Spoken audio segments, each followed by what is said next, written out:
God. All right. Done. All praise to Abba Yah. I try not to cause disruption in the community, but I've been ignoring these pious teachers. I've just been ignoring it for years. And I see more and more innocent babes coming in this thing, and it's exciting to see someone new. But then when you see them, they done got sucked into that organization. But oh man, or this Hebrew superstar, all star studded with alpinas on and all kind of gazelles on. Take my class for $99.99 every 3 months. Come on, man. So moving on to today's topic, and this ain't gonna take long at all. But we want to get into the Israelite nationalist. And this pretty much can go along with the series Uprooting Christianity.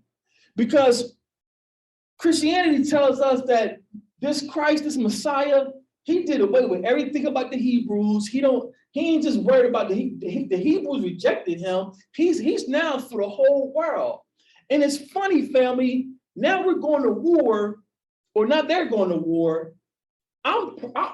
I respect these Ukrainians going home to fight for their flag. I respect these men.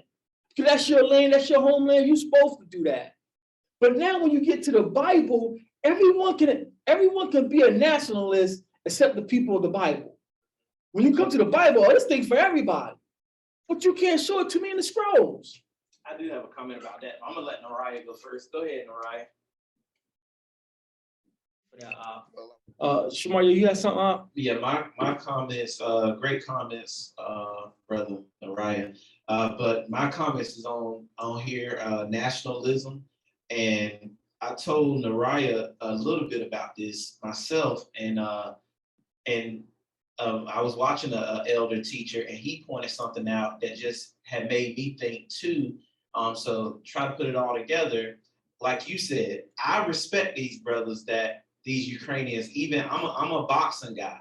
So we got Vladimir Klitschko and Vladimir with a W, the brothers, they two brothers, they stand in their homeland from Ukraine.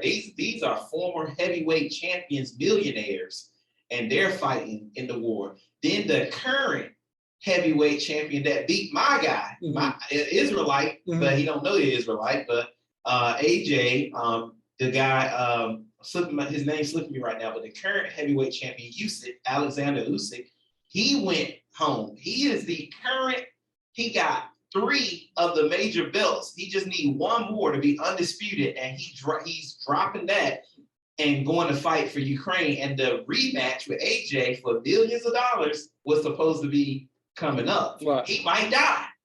You know what I mean? But what I was telling the riot is like, they should go over there and fight because that's their land, that's their country, that's their, what for now, that's what they've inherited. Not saying that that's what the Most High told them they were supposed to inherit, but that's what they've inherited as they've been growing up. So I was saying now this whole funny thing, a bunch of jokes about people saying, oh, the draft this, draft that. Then I posted in one of the Hebrew groups. I was like, well, if they start talking about a draft, I'm going to do just like Ali. And I posted a little meme of Ali patting his old commentator on the head and lifting up his toupee as a joke. And everybody started laughing because they're going to be in for a rude awakening if they think a draft is going to make these awakened Israelites fight for them. We too awakened now. Send me to jail. That's what the Bible must be talking about. Oh, we supposed to go to jail? The angel might just come unlock the doors for them. Because just like Ali knew then in the 60s, he was like, well, they're not my enemy. You're my enemy right here. Right here. So, and then I said, now, if it was Yasha Allah, I would fight to the death for the nation, because for one, it's the inheritance that the Most High told us we supposed to have, and he gave us. And for two, Most High is going to tell us, go fight, you're going to win. And now that's a whole nother level of grace and mercy that, is different from our people and their people. But I agree that those brothers in Ukraine go back and fight. And then also, if it was Israel or Yasha Allah, I would do the same thing. Last point that I heard from the elder, that how you know that those fish people are not the real people. And we already kind of knew this, but it just brought more light and more recency to the situation, is that if you saying you are a Jew, whatever the case may be, you have the quote unquote promised land, land of milk and honey, but you want to stay in New York. You want to stay in New Jersey. It's no way you're going to tell us that we're the people of the book. The Most High says we can go home, come back with me. I'm going to show you how to keep all my law, statutes, and commandments. And us now in this room right here online or in the class, we're going to say, oh, nah, I'm going to stay in California. Stay in Miami. I'm going to stay in Miami. I'm going to stay in Babylon. But the Most High gave you a promised land, and you don't want to be, you stay in Canada. You everywhere but the promised land. You everywhere but the land. And then I found out the president of Ukraine is a fishman. So all this stuff it's just bringing out that it seemed like it's going to eventually lead to that prophecy of when the calamity comes, everybody returns to their own land. And with that, I yield. So everyone can have nationalism except us dark Hebrews or Israelites, except this Messiah. But this right here is a perfect example. You're supposed to do things for your bloodline, for your nation. So these are just some pagan terms, phrases about patriotism. We're going to get into the last one here.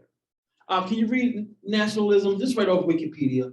As a movement, nationalism tends to promote the interests of a particular nation, as in a group of people, especially with the aim of gaining and maintaining the nation's sovereignty, self-governance over its homeland to create a nation state.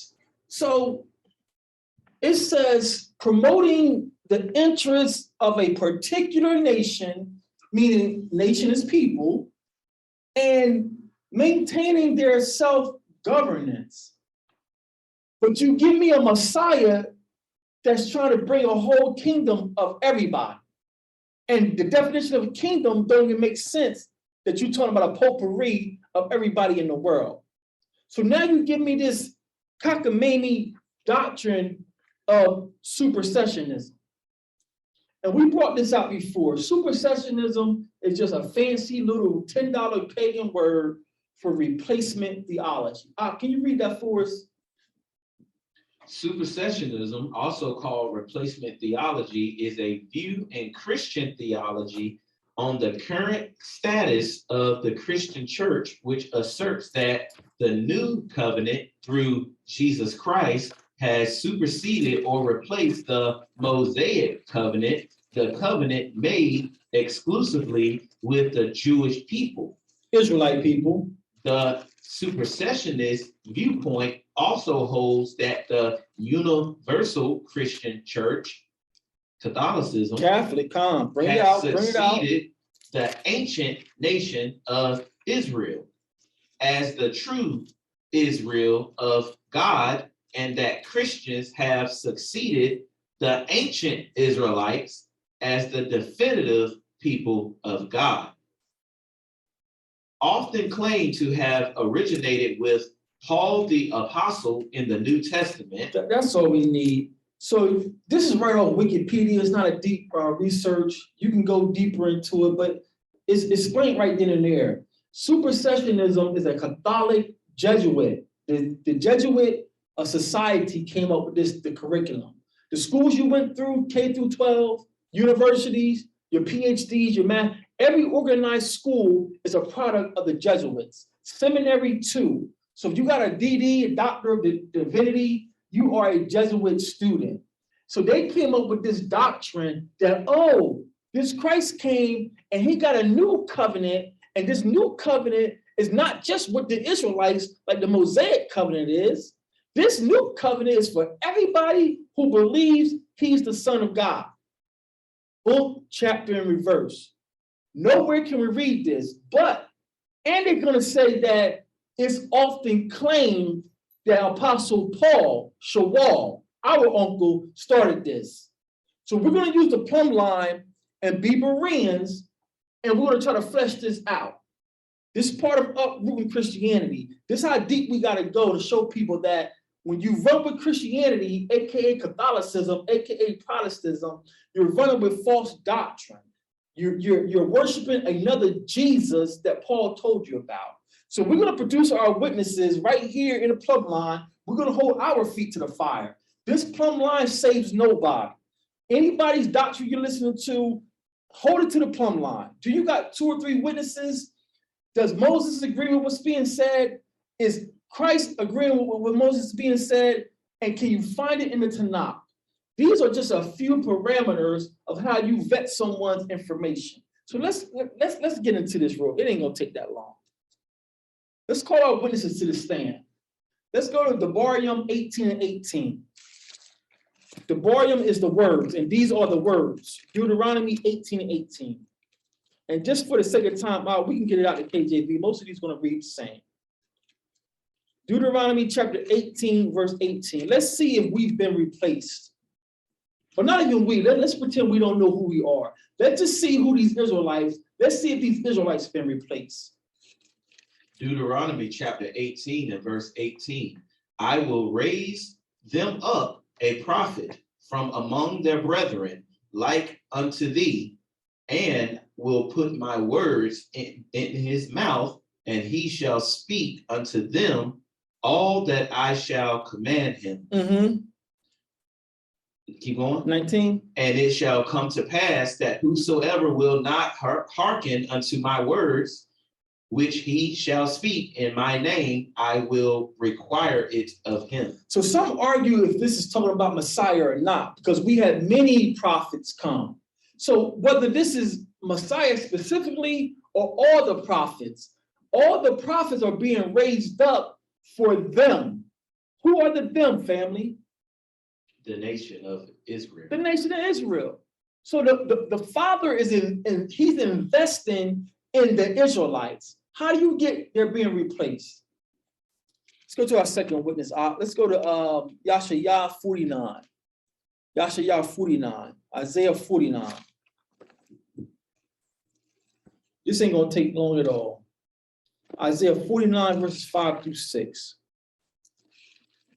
And now saith Yahweh that formed me from the womb to be his servant, to bring Jacob again to him. The church back to him? To bring Jacob again to him. You got to stop making up stuff. This is going live.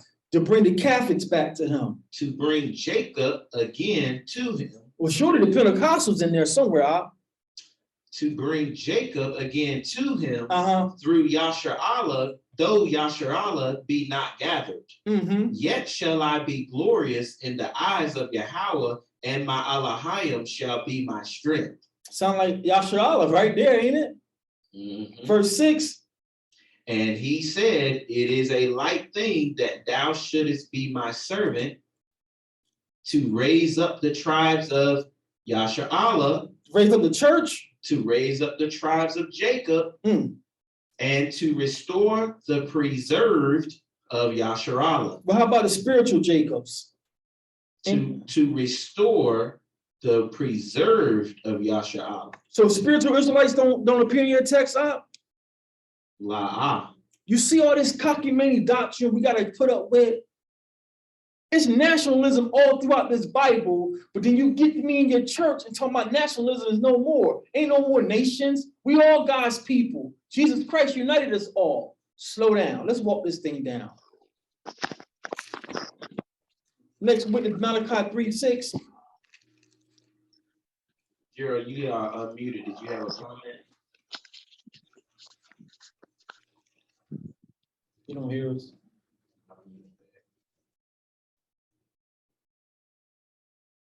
So the Mosaic covenant was just for the Israelites.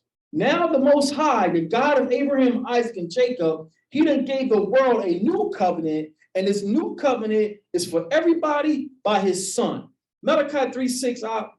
For I am Yahweh, I change not. Sometimes. For I am Yahweh, I change not. When my son come, I'm going to switch this up. For I am Yahweh, I change not. Finish it up. Therefore, ye sons of Jacob are not consumed. Ye church is not consumed. Therefore, ye sons of Jacob are not consumed. Born again believers. Therefore, ye sons of Jacob are not consumed. Holy Ghost filled, fire baptized, speaking in it. No.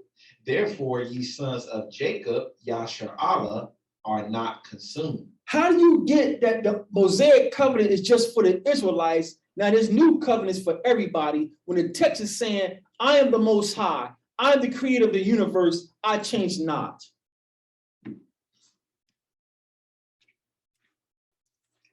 So they always accusing us of just reading this Old Testament, and that stuff been nailed to the cross. Let's read their New Testament. We know that there's no such thing as a New Testament. The New Testament, the new covenant as promised, has not started yet. These letters are just records or just diaries of our ancestors written to encourage us to hold on to the promises that he made with our forefathers. This is not the new covenant. Let's go to Matthew. Go ahead, Gerald. Yeah, Gerald, can you hear us? to the question you just asked, rhetorical question, because it's like we said, I'm just thinking like we said earlier, when we were talking, like they see this stuff, they familiar with that, Malachi, they super familiar with that, but it's either they getting their ears tickled and they like that feel good message, just like the scriptures say, you know, or it's just a lack of knowledge. But I mean, I try to, the lack of knowledge one is one that I try not to ping to a lot of people, because even when you tell people and they see it, if their heart ain't right and the Most High don't want them, they just not gonna respond to it, you know. So that's just one of the things where they just so familiar with. They familiar with that, and they know he don't change not. And then when they read that, they only know that first part. They don't look at who he's actually referring to when he say that, like you stress. He's talking to Jacob's lineage. He's talking to Jacob's people.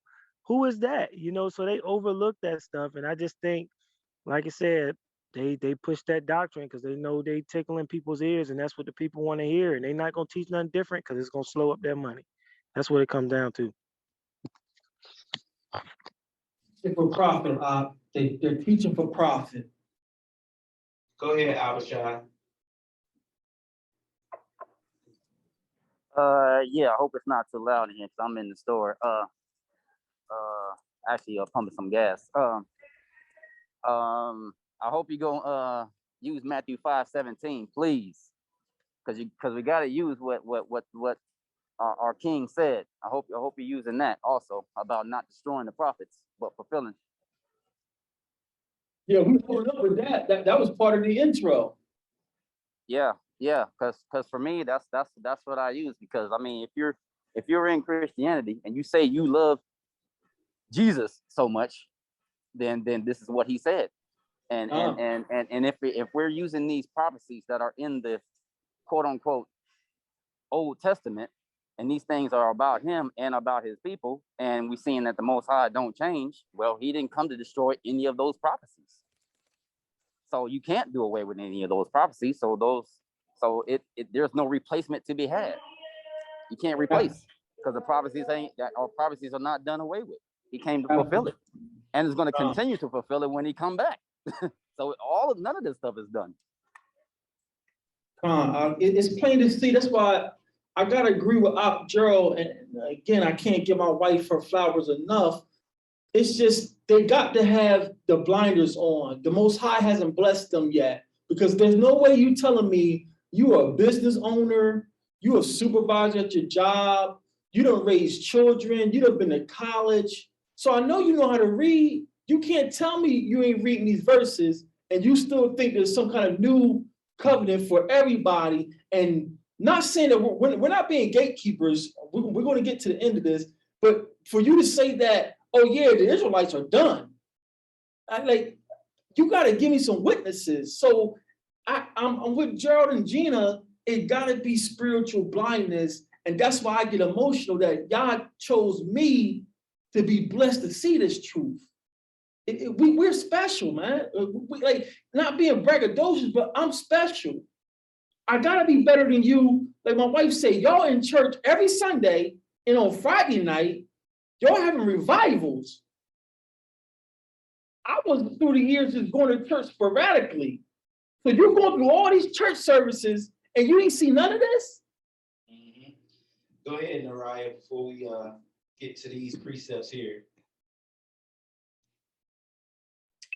Yeah, that jogged my memory on what I wanted to mention earlier, and it brings up one of two things that it keeps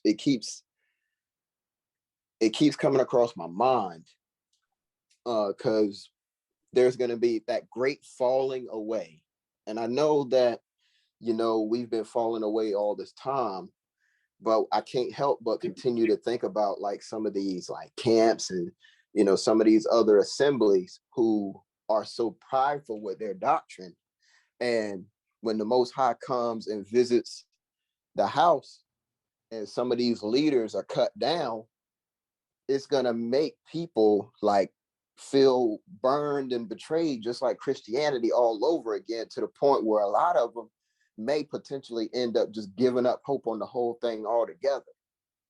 It's either that, or a lot of the people are going to be blinded until the Most High blesses somebody with the Ruach to heal and show these straight up signs to help them believe. Those this is just me talking, but I can't help but continue to think these same thoughts continue to come every now and then when it comes to the stuff that you're bringing out right now.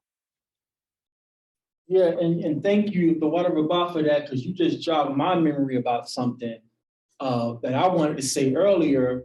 That's another thing. We don't teach and upload all this information to confuse people and to get you frustrated now, like, I'm just going away and going back to church. That's not, you got to be patient and you got to take your time. Don't get choked off the information.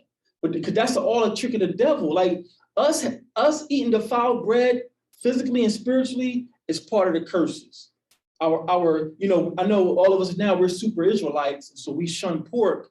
But if we're honest, had our ancestors not finally humbled themselves and ate that pork, none of us would be here. Now, we got records that show you that those West Africans, they were shunning the pork. I just read a record today, found it's a second witness, I've been had the record, but even the South American Indians, they got a word they call their Europeans, they call them sucapas. When they see them eating pork, they're like, their eyes got as big as 50-cent pieces, like sucapa. So it's like, we got records that show that when our ancestors, so-called West Africans and so-called Indians, when they first encountered the Europeans, the colonizers, they shunned pork. But after being starved and whipped, had they not ate that swine, you and I wouldn't be right here boldly saying that we're the children of Israel. It was either probably that for some, or eat each other. Or eat each other. So,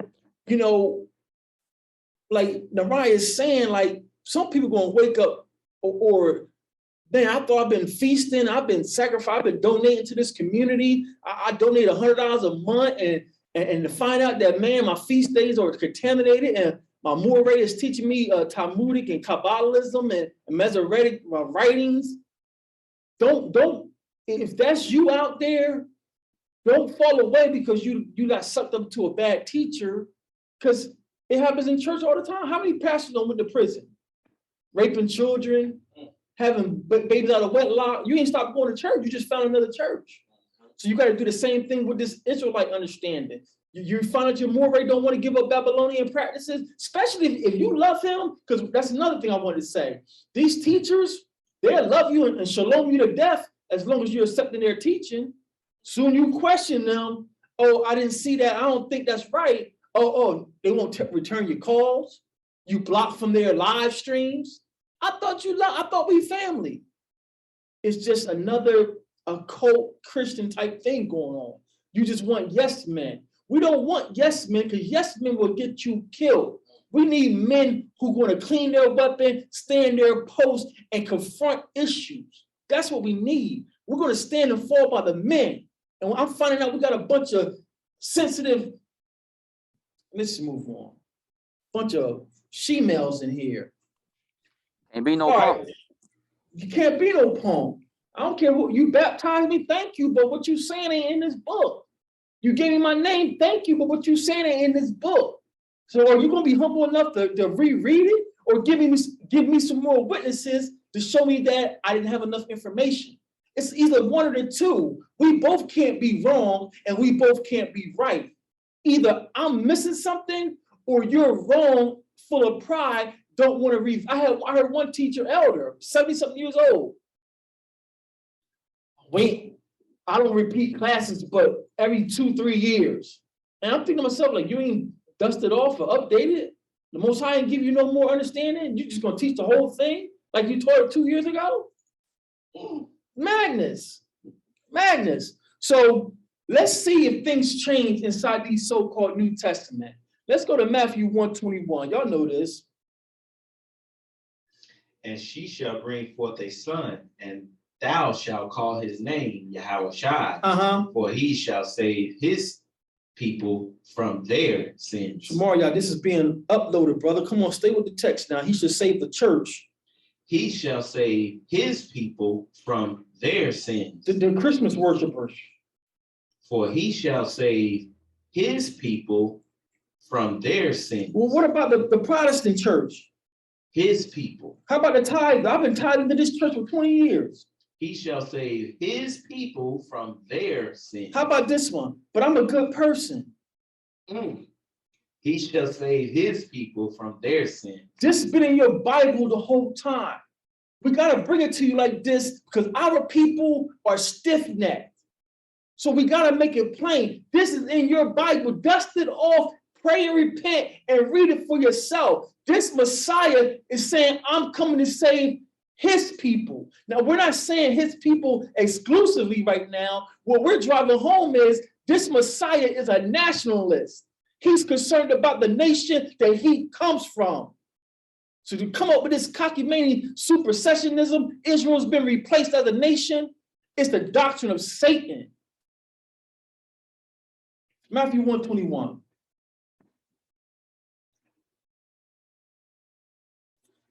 Oh, do you want is that Matthew 19?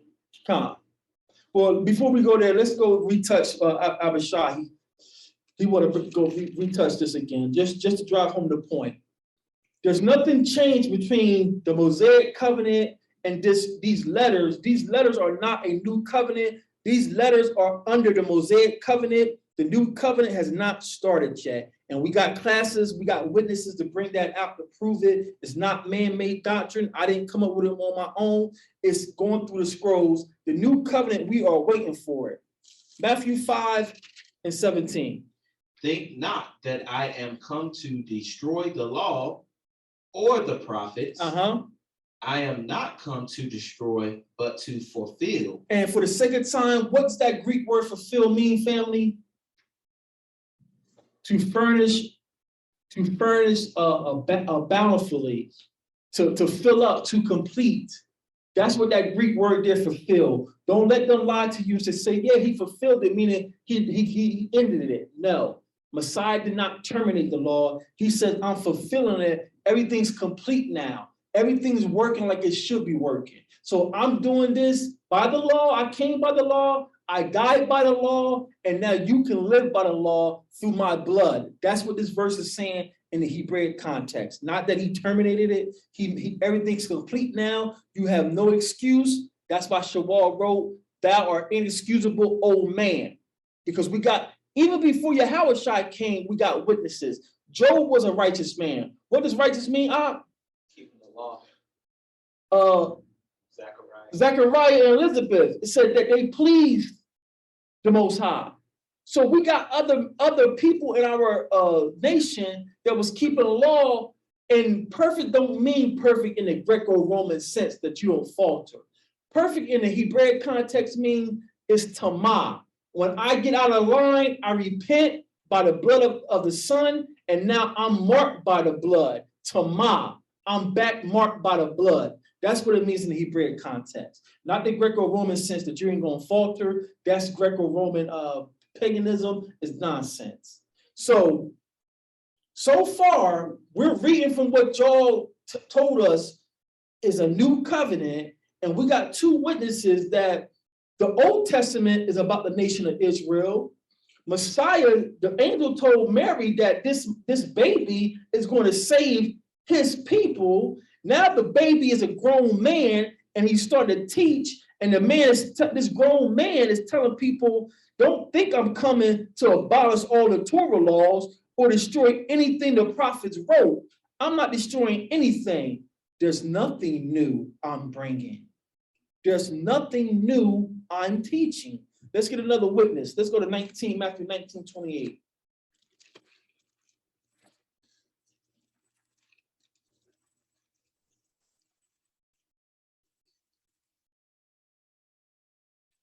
Matthew 19, verse 28.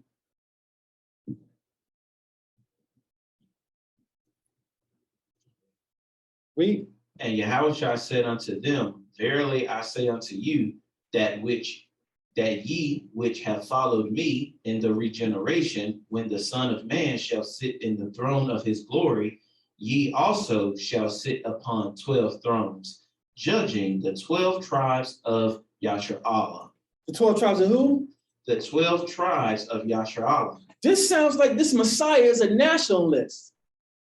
If he was here right now, he would be doing like the Ukrainians. I'm going back to my land to fight for my people.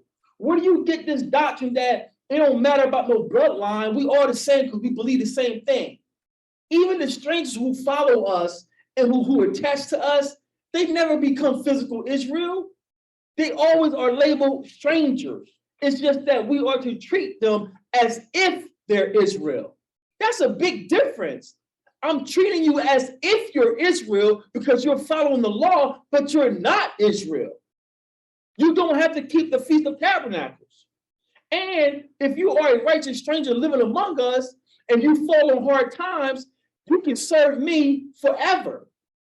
But if you're an Israelite and you fall on hard times, you can't serve me forever. According to the Torah, I got to return you to your tribe with some wealth. There's always a distinction. Where do you get there's something new inside these letters? It's false doctrine. Let's go to our second one. Let's go to Luke 154. We don't have to make things up. We don't have to give you a great commentary and use a bunch of big words. Let's just read the text.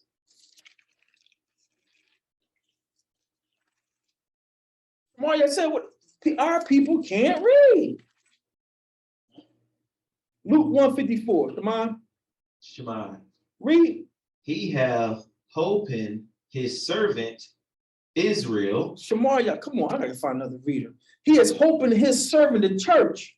He has holpen his servant Israel. What translation you got? KJV. Oh, me too. Ain't that funny?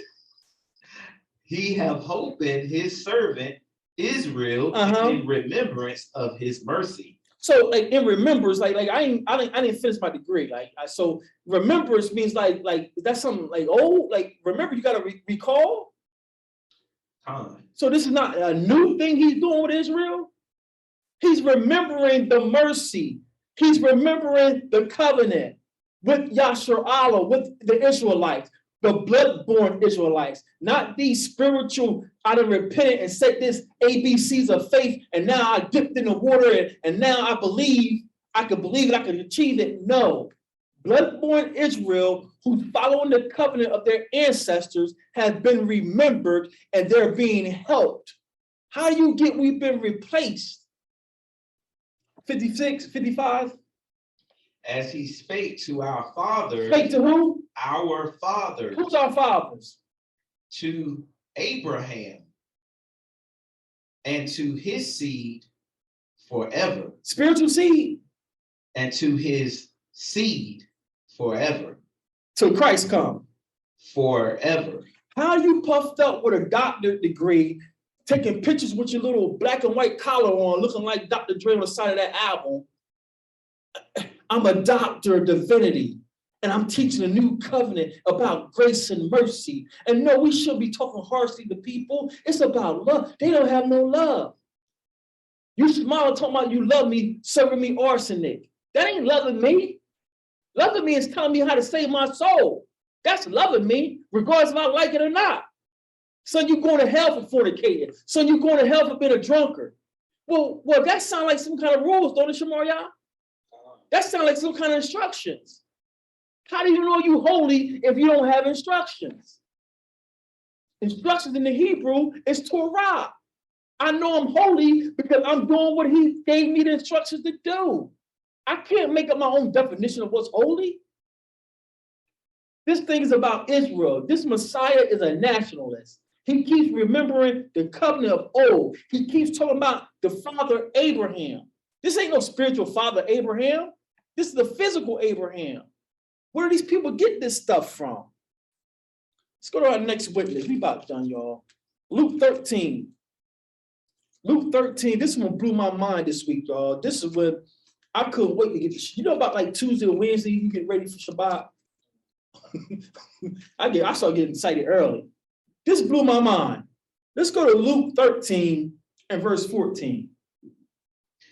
And the ruler of the synagogue answered with indignation because that Yahushua had healed on the Sabbath day, and said unto the people, there are 6 days in which men ought to work. In them, therefore, come and be healed, and not on the Sabbath day. Don't do no good on the Sabbath day.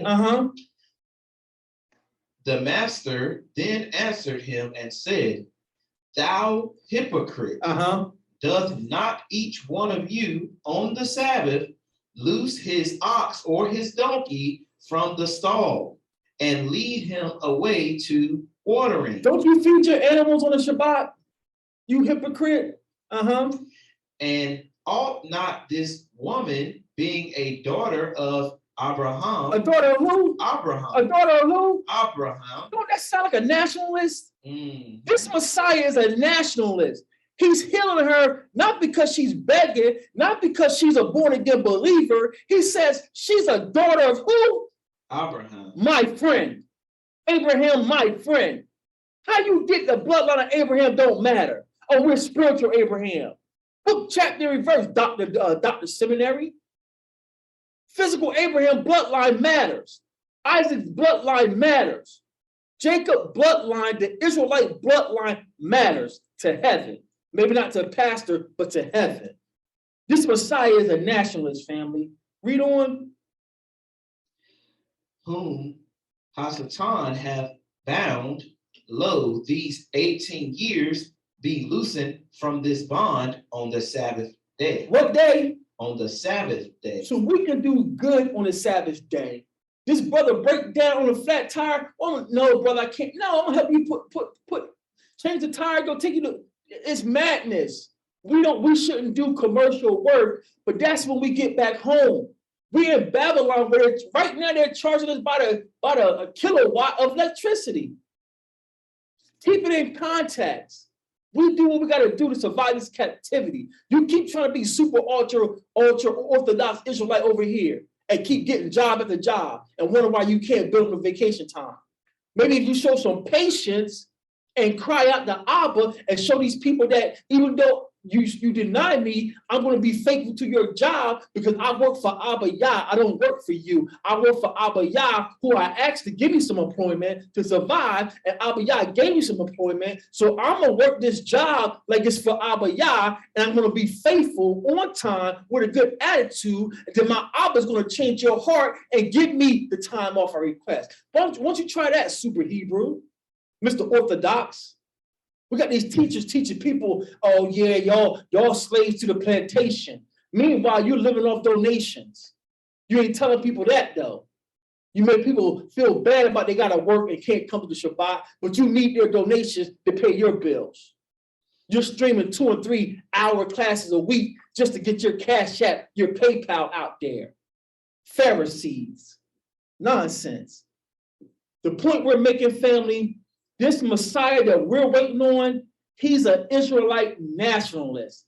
He says, why shouldn't this daughter of Abraham be healed just because it's a Sabbath day? I'm going to heal her just because it is a Sabbath day. I'm going to heal her to remind her she has a Sabbath. She has an oath with the Most High of heaven that if she keeps the law, she won't be sick no more. She won't be full of sin no more. So I'm going to heal her on the Sabbath day. You missed that, Mr. Pharisee. Shabbat means oath, covenant. That's why he healed her on the Sabbath day. She's a daughter of Abraham and reminded her, you have a covenant, an oath, keep the law, sin no more. Well, what do you mean sin no more, master? Don't break the law. Let's move on. Let's go to John 1:47. We're bringing out the Messiah. He's an Israelite nationalist. He's an Israelite nationalist. He'd do anything for his country. He did the ultimate for his country. That's what we're bringing out, family. No one's replaced the Israelites. No one will ever replace the Israelites. Yahushua saw Nathanael coming to him and saith of him, behold, an Israelite indeed. A who? An Israelite indeed. I thought he didn't care about no Israel. Yahushua saw Nathanael coming unto him and said to him, behold, an Israelite indeed. Why does he keep pointing out a bloodline if a bloodline don't matter? It's like, Shalom, my brother. Shalom, Israelite. That's how we greet each other right now. Nariah just experienced it. Shalom, Hebrew. Shalom, Israelite. So if bloodline don't matter, why is our king, why is the true Messiah, Yahushua, why he keep pointing out the bloodline of Abraham and Jacob? So he said, Ha Yasha'Allah. Come. Indeed, in whom is no guile. Come. So, is that all we needed? Let's drop down to John 18:20. We're about done, family. We're about done. I know today we were kind of long with that calendar. We're about done. John 18:20. They tell us that the Israelites been, whoever these Israelites are, we don't know who they are. Let's pretend. We don't know who these Israelites are. But the Christian dogmas say they've been replaced, and now Messiah ain't worried about them. But when we read this text, we find out something totally different. Nobody in church ever talked. I grew up in church, and I paid attention until I got, a little bit 13, 12, and I didn't want to go no more. I ain't never heard nothing about the Israelites. Never heard anything about the Israelites. John chapter 18, verse 20. Shema. Read. Yahushua answered him, I spake openly to the world. What world? The world of Yashahala. I ever taught in the synagogue and in the temple. Whether the Jews always resort. Who resort? Whether the Jews, the Israelites, always resort. So here's another witness, family. We don't make our own doctrine up. When we say, for God so loved the world, and we tell people, yes, if you kick it, if you keep it in context, the world that God loved is the world of the Israelites. And you say, no, that don't make sense. My pastor never told me that. Well, let's put it together. For God so loved the world that he gave his only begotten son. Now this only begotten son is telling us what? I always spoke openly to the world, and the world I always spoke openly to was wherever the Jews were at. So what world is this Messiah concerned with? The Israelites. The Israelites. It's in black and white. In black and white. So is the bar speak also? Come. So It's the bar or Amar. Two words. Two different words. Like Dabar or Amar, La Tabal. The ball. The ball is world. So you can either say Amar Tabal or Dabar Tabal. So Okay. Up to you. Up to you. Those are two words for speak.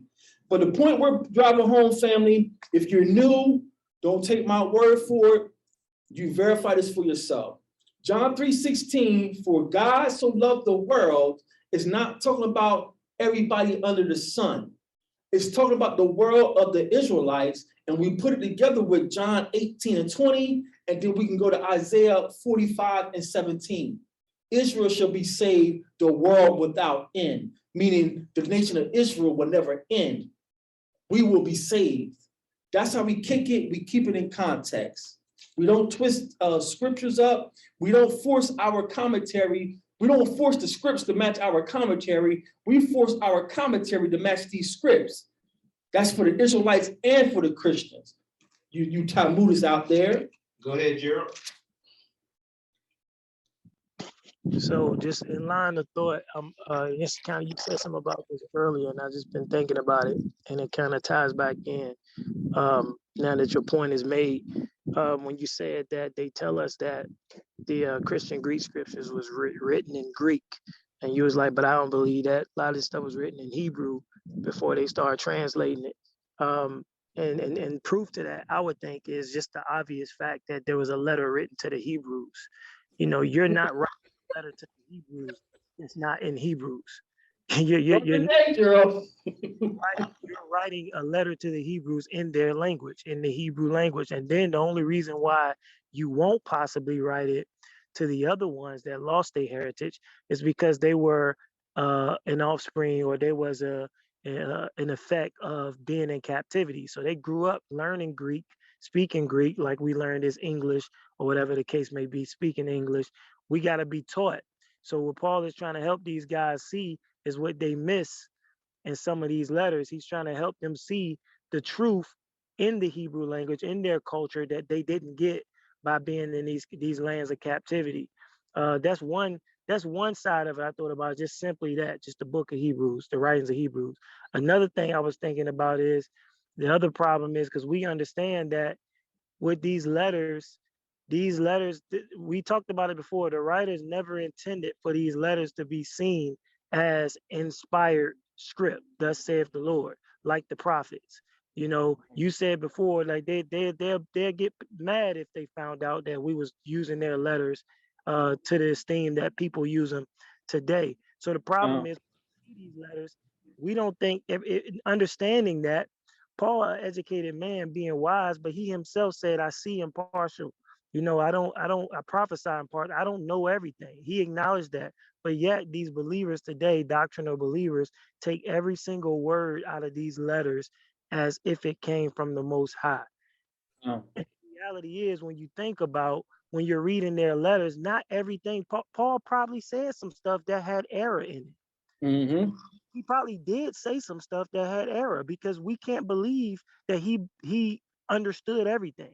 He didn't understand everything. So some of it we can say is a result to translation, but I think some of it too is because he was an imperfect man. And what do you expect? You can't expect everything he say to be accurate. He don't know the history that we've gathered since. And prophecy is better understood once it's passed, you know? So there's a lot of factors to it that I think it's just so many layers, man, of what separates doctrinal, normal, typical Christianity versus, you know, what we're doing now and the truths that we're uncovering.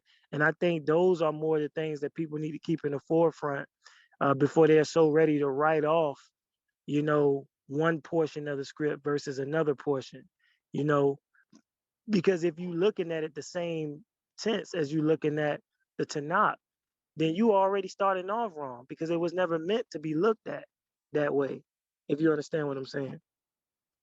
Yeah, the best example I can think to support or to land me back on what you're saying is when I believe it's Apostle Paul, they got him saying that there be some here that will not taste of death before the Son of Man come. And that verse, if it's authentic, it's led to some doctrine that Messiah already came for the second time. And people, like you're saying, people are failing to realize, A, either that verse is tainted by the Greek editors, or B, like you're saying, Paul didn't know everything. Maybe he felt in his spirit that Messiah was going to come in that day. But we clearly know he didn't, because if he came in that day, why are we not back in the land? So that's the perfect precept to support what you're saying, that Paul might have missed something, or perhaps these Greek editors that inserted things. But you people inside the church are basing your salvation on these letters. That's clearly contradicting prophecy, where the Most High says, I change not. I'm not going to change my mind about Abraham, Isaac, and Jacob. I'm not going to break my promise to their forefathers. It's not that we're smart and we're worthy to know this truth. It's the fact that, you know, my goddad fell asleep, but he should tell me, you know, I ain't going to say how he said it, but when I get the feeling myself sometimes, he'll say, well, son, It's easy to shine next to crap. So if you think you hooping and you balling with a bunch of geriatrics and wheelchairs, it's easy to feel like you LeBron. So if you're hanging around people who don't have no understanding, it's gonna seem like you know everything, and you can't do that. Maybe Paul was the best in his day, but he might have thought he saw something, thought he put something together. Oh yeah, Micah said this, and Nahum said that. So yeah, some of y'all ain't gonna taste death before the king come. And now y'all running with that oversight that came already. You see what I'm saying? So Joe, your point is valid, man. Thank you for that. Thank you for that. Last one in Matthew, and we're about done. We're gonna go to Paul and we're gonna wrap it up with Paul. Matthew 27, verse 50 through 54. This is all about showing people that Messiah that we believe in, the Messiah that we call on, he's an Israelite nationalist. Read. Matthew chapter 27 and verse 50.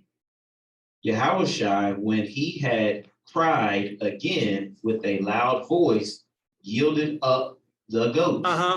And behold, the veil of the temple was rent in twain from top to the bottom, and the earth did quake, and the rocks rent, and the graves were open. And many bodies of the saints which slept arose. Many bodies of who? The saints. The born again believers. Many bodies of the saints. The Catholics. The saints. Don't forget about the Baptists. Many bodies of the saints. How about them doing the praise thing? Do, do, do, do, do, do, do, do, do, do, do. I'm a praise right here. I'm a shout right here. Who are these bodies? The saints. You probably had to pull the precept on the saints real quick. Go ahead. I don't know what the heart. I think it's Psalms 49. I think it's Psalms 49. Let's pause right here. I think it's Psalms 49. Cause what they gonna say is we the saints. Saints. Yeah. That's what they're gonna say. I think it's Psalms 49. 47? 47 or 49. When the saints go marching in. There you go. I think it's 49.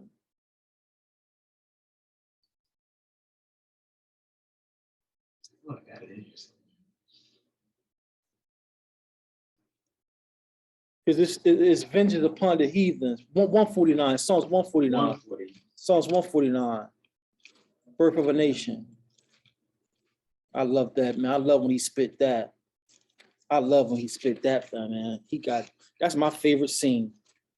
Weren't we supposed to read this for the opening anyway? I think we were. Well, 48. I think this was supposed to be the Kathab. So that's how the Most High Spirit works. No, it was 148 for the Kathab. Oh, okay. Yeah.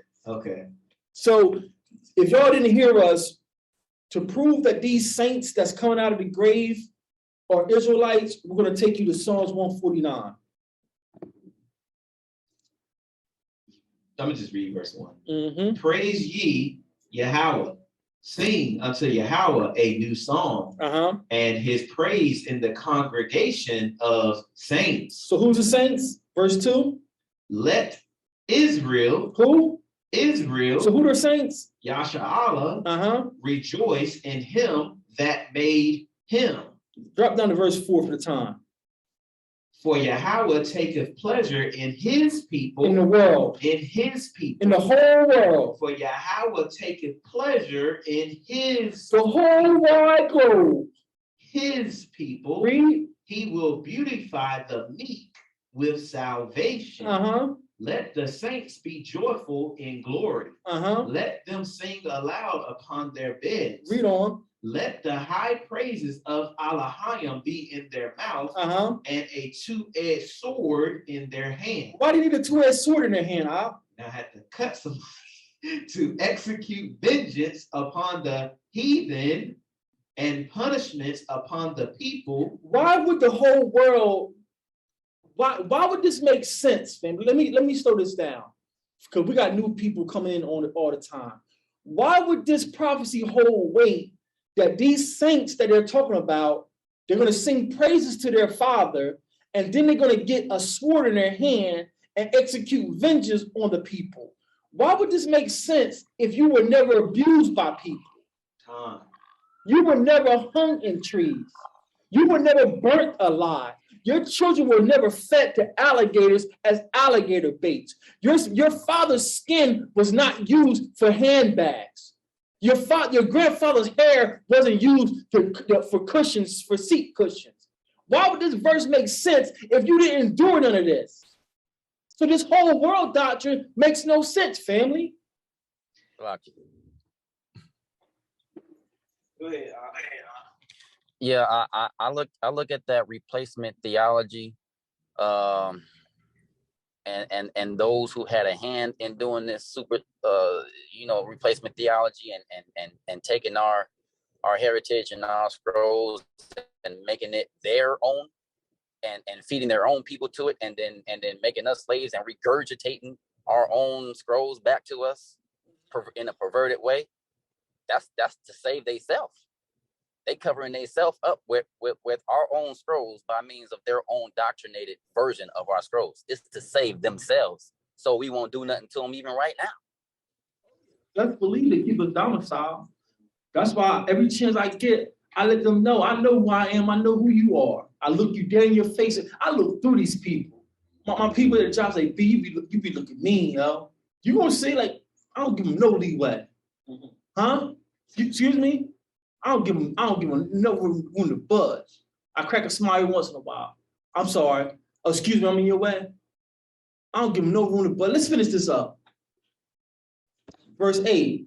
To bind their kings with chains and their nobles with fetters of iron. Verse 9. To execute upon them the judgment written, this honor have all his saints. Praise ye Yahweh. Yahweh. This verse, this promise makes no sense to the world if your royal line wasn't put in fetters. Go check out Benaiah's research. They got research. They know that King David's line was put in servitude. So why would this passage make sense and give you joy to know that you're going to put these strangers' kings into fetters if your kings weren't put into fetters? Or, like we using a plumb line, Benaiah then gave us witnesses that King David's grandsons and great-great-grandsons were put into slavery. Show me receipts that your royal line of your nation were put into chains. Because everybody went into slavery. Well, show me where your kings were put into slavery. We got record upon record. Even our captors was bragging that I got Judah and the king of Judah in my castle. I got the king of Judah in my dungeon. We got receipts to show these records are for us. We are the saints. Where are your receipts? We are the children of Israel. We are the saints of the Most High. And that's something that came to me this morning too about the imposters, is that you guys, where's your kings at? Where's your line from David that is to king over the nation? And I was like, y'all running a governmental system, elections. The Most High don't have no election. That's a good point, man. That's a good. If we was one of those groups, that would be swing. Cause I'm like, how are you having elections and voting when the Most High is saying that the line of kings is gonna go right down this line forever? So it's not gonna be an appointed person from the people. It's the Most High did that. He gave it to Saul, and then he restored it through David. So, my good. I hope y'all grasp what he just said. He just destroyed them fish people by himself. One of us will chase 1,000. You see how powerful we are? And I bring those things up because I was telling Nariah, I said that helps my faith. Like I don't think that I got all the answers. I still be like, all right, is this really true? Like, right. I mean, I believe, but it's just witnesses to, man, this situation, we really got to be the people, because it's no way you telling me y'all having the Democratic elector, what's his name? Benjamin Netanyahu. Yeah. and now they got a new guy in there and replaced him. And y'all not going down from the line of kings from son to son to son. You're supposed to be calling out David. Y'all supposed to be running y'all. If you're a real king of Judah, you're supposed to be running out for start with your most recent father. I am the son of Shemariah, who was the son of so-and-so, and you're supposed to end with who was the son of King David. If y'all don't have a priesthood, a kingship like that, you're frauds. That's what Shemariah just destroyed these fish people by himself. That's how strong we are as a people. Lucky. Go ahead. And then to add what you just said, Shemariah, if you look at Daniel 2:44 about the kingdoms, about all the other kingdoms being destroyed and ours being at the top, it said, and then it says, what does it say? And the kingdom shall not be left to other people.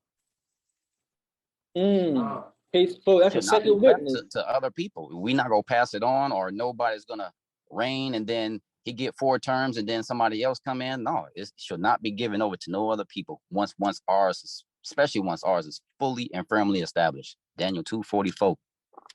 That's 2 witnesses. These fish people over there in that land are imposters. They don't fit not one. I hate to use their term. They don't fit not one iota. Not one iota. Go ahead. They don't even use that term no more. But when you said that earlier, I was like, I grew up on hearing the term iota. Right? Not one iota. Go ahead, Gerald. Yeah, and then you got to remember too. I mean, don't the prophecy say that once that tree that was stumped, and it said that nobody else will rule in that line over the kingdom until the rightful one come.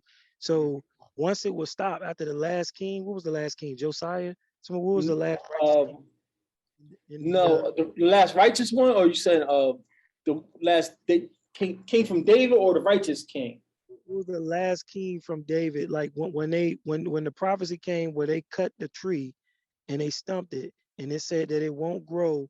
And the tree represented the kingdom, and it said until the rightful ruler is in his place, until Christ is in his place, that kingship. It may be Jeconiah. Remember that curse on him that no one of his sons would sit on the throne and be rulers. I ain't talking about that. It was one. Remember when they was looking for. They knew that the rightful ruler, Christ, the Messiah, was to come. That's why they thought when he showed up on the scene, he would be king then. But he didn't rule as king then. He was trying to stress to them that his kingdom was earthly. So they knew they was looking for a king. But since then, there has been no king over God's people. So the rightful ruler is Christ. We know. We as believers that believe in Messiah believe that. So in between, when you consider the prophecy I'm talking about, which I find, when you consider that, if anybody is claiming to be over God's people or king or rule over God's people now, then automatically they define that whole prophecy, because nobody's supposed to sit in that place until Christ does. It was either Jehoiakim or Zedekiah. Yeah, I'm thinking of Jeconiah, but he's saying it's another one he's thinking of. Yeah, we can flesh it out. It was a dream of a tree. And well, I mean, again, now it could be because witnesses perverted it and kind of taught it the way that they wanted to teach it. But the point was still stressed that I know that the person that was supposed to have been, that prophecy was talking about until Christ come, until he become ruling. Nobody else will sit in that place, and that just defeats the whole rulership thing that y'all talking about. Yeah, so that's a third witness that these fish people are imposters. Y'all don't, first of all, like Shemariah brought out, if you're in the land of that land, because I'm gonna upload this. I don't want them to censor this class. If you're in the land over there, you're supposed to have a son of David on the throne. Y'all having democratic elections that you got from Rome. Strike one. Strike two is what Abishai said, second witness, that Daniel 2:44 said that once the kingdom is restored, no other person will be left to sit on the throne but us. That's witness 2. And then what Gerald is saying is the prophecies say that the kingship is going to be desolate until the son of Yah comes. So your nation is a fraud. Everything about y'all is a fraud.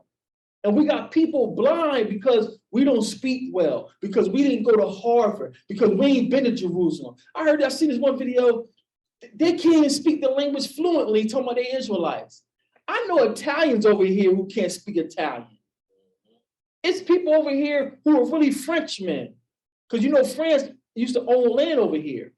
They can't speak French. That means they're not Frenchmen. All this cockamamie positions y'all come up with. Like, you're from Russia. Can you speak Russian? Madness, man.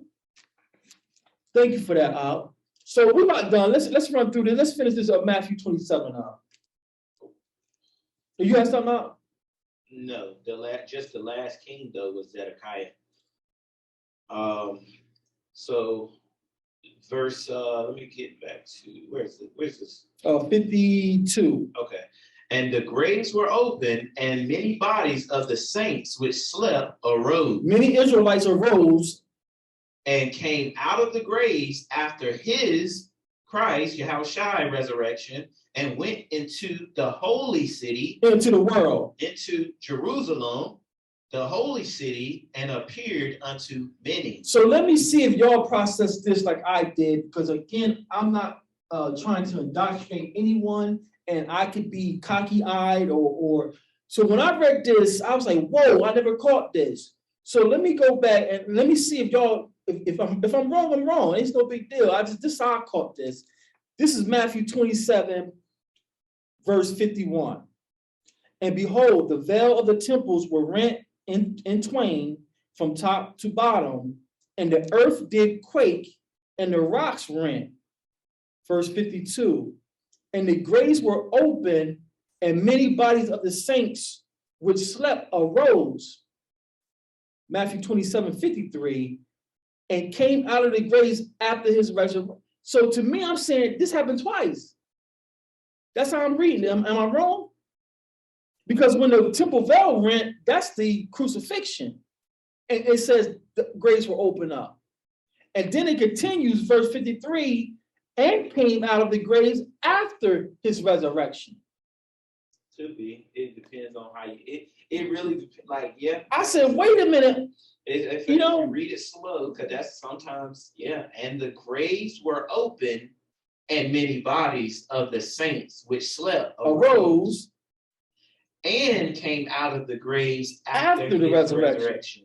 It could be, it's hard to say. Yeah. I see it your way now. I said, whoa. I mean, maybe I'm reaching. It could just be a continuation saying, and many bodies of the saints which slept arose. When they arose, they came out of the grave. Come. I don't want to be stretching, but the point is valid. The point we're bringing home, family, is these saints that's rising are Israelites.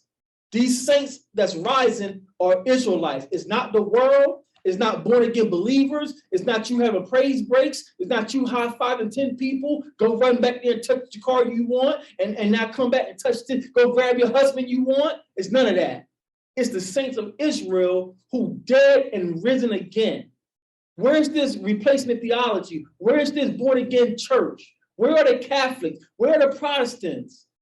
It's the Israelites being resurrected. Because that's a sign of when he comes back to, and then those people, imagine that you in Jerusalem, Yerushalayim, and you sitting there and you know that such and such had went to sleep a year ago, and now they done woke up and came knocking on the door, they back at the crib. What?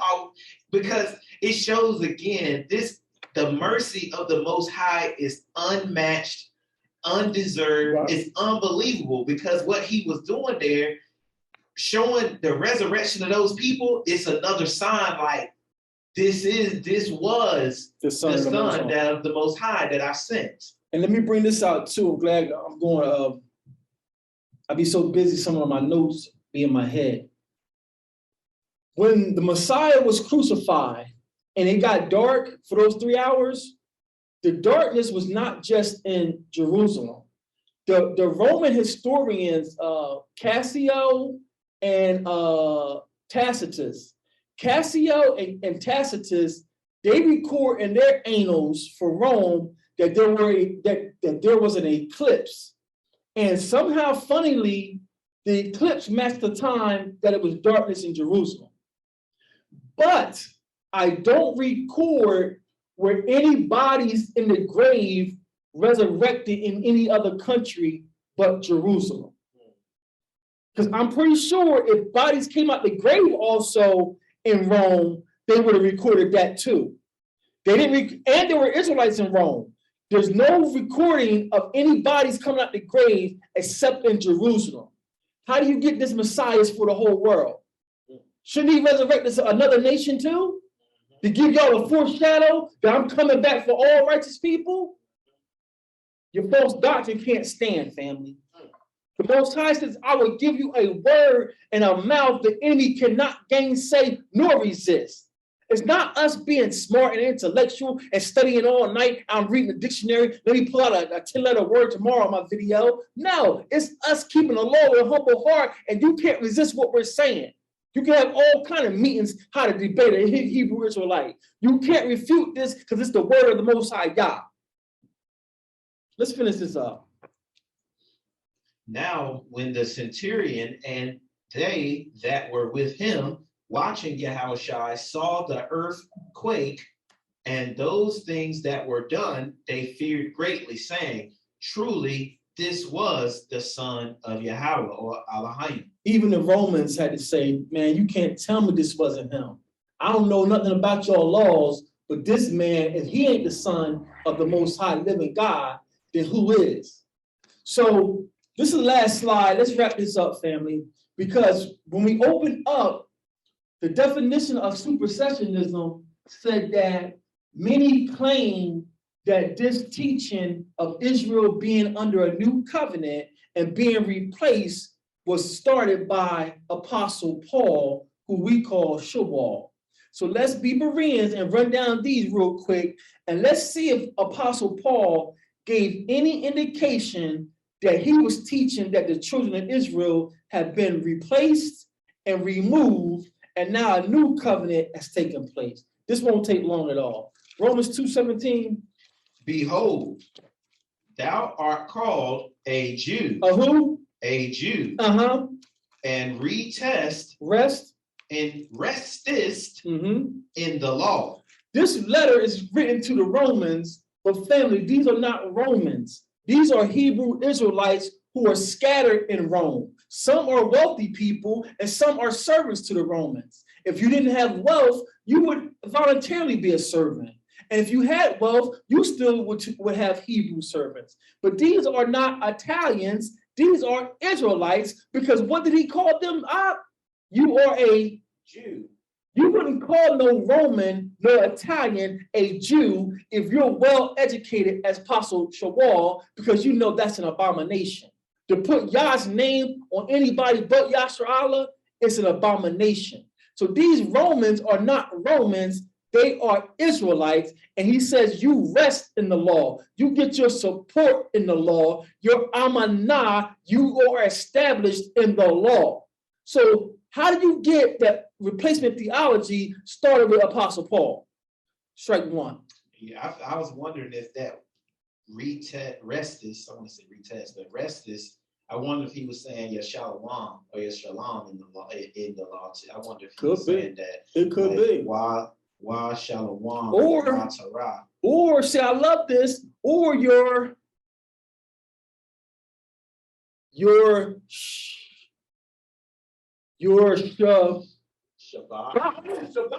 Your Shabbat is in the Torah. Oh, your oath. Your oath is in the Torah. You see how that exercise today help us bring this out of the Greek text? So he wasn't saying you rest in the law because he's not an English speaker. He's not a Greek speaker. He was multilingual, but he's writing to Israelites. So to get them to understand, he was saying, you know, you have a Shabbat. You have an oath that's tied to the law. So how would Paul be writing to Italians talking about y'all replaced the Israelites when Italians have no record of having an oath with the Most High? You are called a Yahudayim, and you Shabbat, or you have a Shabbat by the Torah. You have a covenant by the law. You have a covenant that's based on the law. So Paul didn't start no replacement theology. He's reminding the people who you are and what your hope is in. Come on, y'all. All right. Romans 9:3. Let's see if Paul was talking about replacement theology. Romans 9, verses 3 to 5. Shema. For I could wish that myself were accursed from Christ for my brethren, my kinsmen, according to the flesh. The spirit. According to the flesh. By faith. We the same skin. You heard that out? We got the same, I ain't gonna say that, but my kinsmen according to the flesh. Not the spirit, not the faith, according to the flesh, the body, the loins, the seed, you are my kin. Read on. Who are Israelites. Who are Israelites. Say it with your chest. Who are Israelites. First word. Yasharallah, to whom pertaineth the adoption and the glory and the covenant. The what? And the covenant. The new covenant? The covenant. Where you get a new covenant from? The covenant. The covenants. And the giving of the law. And the service of Allahayim. Temple, how can you be a priest? We're a nation of priests. You can't even serve in the temple. The priesthood is for the Levites. And the promises, whose are the fathers, and of whom, as concerning the spirit, flesh, the spirit, the flesh, the faith, the flesh, the seed, Christ came. Messiah came for what? Concerning the flesh of the Israelites, Christ came. Messiah came. Hallelujah. Who is over all, Allahayim, Barak, forever. Amen. Amen. He's over all flesh of the Israelites forever. How Paul is teaching replacement theology, family. Let's just run through these. Romans 11:1. I'm going to let you go. Romans 11:1. I say then, have Allahayim cast away his people? Yah forbid. For I also am an Israelite. Born again believer. I am an Israelite. I'm a Pentecostal. I am an Israelite. Wait a minute. I am a Christian. I am Yashar Alam. I'm a Messianic Israelite. Come on, Al. I am Yashar Alam of the seed of Abraham. The spirit of Abraham. From the seed of Abraham. I got faith like Abraham. Of the seed of Abraham. Does he give his tribe? Of the tribe of Benjamin. Game over. Paul's not talking about replacement theology. He's teaching, writing letters to scattered Israelites, reminding them, you got a Shabbat, you have an oath, you have a promise from the Most High that if you keep his covenant, which is based on Torah laws, you will be redeemed. That's what he's teaching the people. 2 Corinthians 11. And we went over this, before, things like that, but man, it's just what he literally, because it answers every question you have. Well, we all Israelites, we are Israel, and I'm gonna show you a video on that afterwards, but we are Israel. He literally told you it's concerning the flesh. How can you not see it? I'm telling you, that's why I need brothers around me to remind me when I get out of control. It's spirits on these people. Exactly. It's spirits of slumber. It's spirits of rebellion. It's witchcraft. All that shaking y'all doing and that foaming at the mouth and speaking in all that barbarous tongues, that's a spirit of witchcraft on you. That's why you can't see this.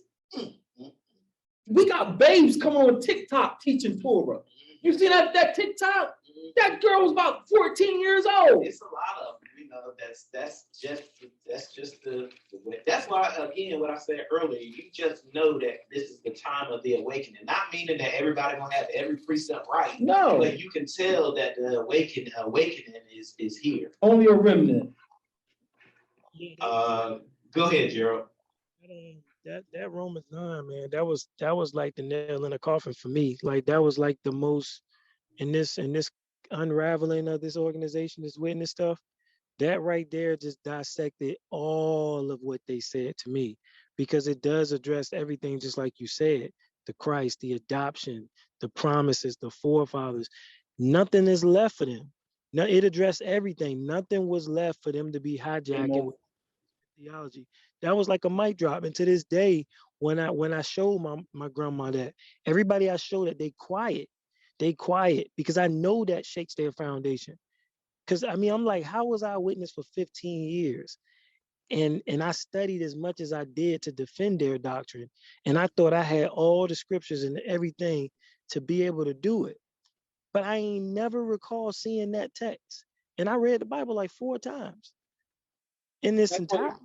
It's Abba Yah, because we're seeing just this morning at work, I'm listening to the book of Isaiah. I think it was Isaiah I posted. I'm listening to Isaiah, and I'm listening to it. I'm like, the Spirit says, check that in the Septuagint. So I check it in the Septuagint. I'm like, it's not like either my spirit was telling me, or like, this ain't jiving right. So I said, I was obedient. I said, let me check this in the Septuagint. And I pull up in Septuagint, they done took the whole part about the law out. The whole thing. So, Joe, it just wasn't your time yet. It's Abba Yah working in your life. So like me too, I got regret, like all the years I wasted being a drunk and all that mess, all the money. If I would have stayed with that brother back in 1999, but we can't keep looking back. Everything was in its order and season for our maturity. I just be thankful you see it now before it's too late. Go ahead, Nariah. Well, what y'all are saying reminds me of King Josiah. King Josiah, he was 8 years old when he started reigning. And I think, if I'm not mistaken, he reigned for 31 years. And when you read that account, the high places were still up. They were still sacrificing the idols. They were still doing all of these things that go against the Torah, the Tanakh. And that's when some of his advisors found the law.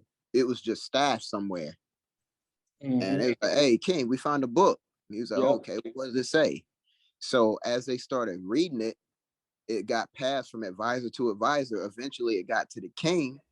Next thing you know, King Josiah starts listening to what's being said, and he tore his garments. Now, this is a child. Mm-hmm. He tore his garments, and he said, great is the wrath of Yahweh. We got to get this stuff right and change this. So he started, complete, utter repentance. I'm talking cold turkey. He took down the idols. He took down the high places. He got the sodomites out of there. He completely turned. And that's what the Most High is doing for all of us. So, Gerald, just like Abijah said, it was the Most High's time and working on you. The things that was revealed to you, just like, most of us on this call, as soon as we hear something, gain proper understanding, we turn back. Like me and Shamar, as soon as we saw that pork was unclean, like, okay, that's dead, man. Like, that's 100% out of here. We've been going so long. Let's go to read this 2 Corinthians 11:22. And I got to edit all this out for y'all. Good gracious. Are they Hebrews? So am I. Are they Israelites? So am I. Are they the seed of Abraham? So am I. When did Apostle Paul ever start preaching replacement theology? Let's go to Acts 26, verses 4 through 7. Acts 26, verses 4 through 7.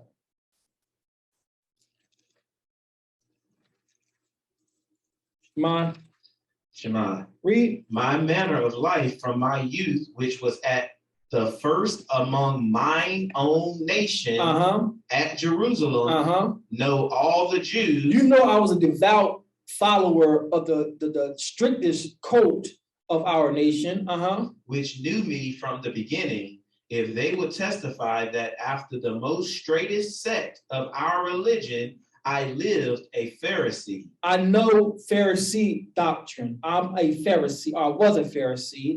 And now I stand and am judged for the hope of the promise made of Elohim unto our fathers. To who? To our fathers. How do you get replacement theology was started by Apostle Paul? Read on.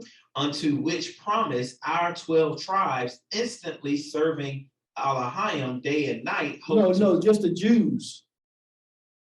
The 12, to which promise our 12 tribes instantly serving the Most High day and night hope to come. So how are you the people, you fish people, and y'all claim to be Judah, but you ain't worried about the other 11? Apostle Paul says, I'm going through this for the hope promised to the 12 tribes of Israel. When did he ever begin teaching replacement theology? And to wrap this up, as Gerald so intelligently pointed out, if you're saying Apostle Paul started replacement theology, there's a whole epistle letter written to the Ibarya, the Hebrews. Now, your scholars can debate, the handwriting changed, the writing style changed. So we don't know if Paul finished it, but it's clearly Paul's handwriting or his style starting the letter. So regardless if he died by the time you get to the later chapters, this letter began by Apostle Paul.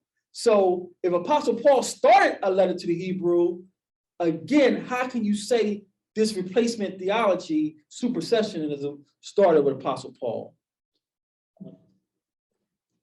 Our Messiah, our prophets, our apostles, they are Israelite nationalists.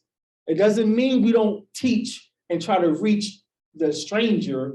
We teach and reach anyone who wants to hear about the goodness of our Father and about the goodness of the Son, the Lamb. But it doesn't negate, it doesn't undermine. All our ancestors are nationalists, and that's what we are. And with that, I yield.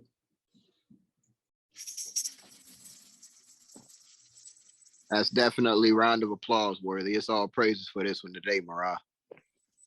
All praises. All praises be upon Abba Yah. He's moving in his last days, and I don't take it for granted.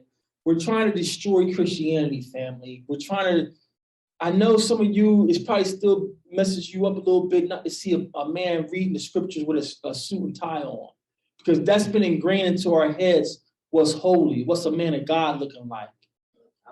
But when you read our scrolls, I read somewhere that one of our elders, somehow he prayed to Abba Yah that Abba Yah would rain down fire to burn up his sacrifice. Abba Yah heard him, and after Abba Yah heard him and showed that he was the Elohim of the Hebrews, this same elder went and killed people.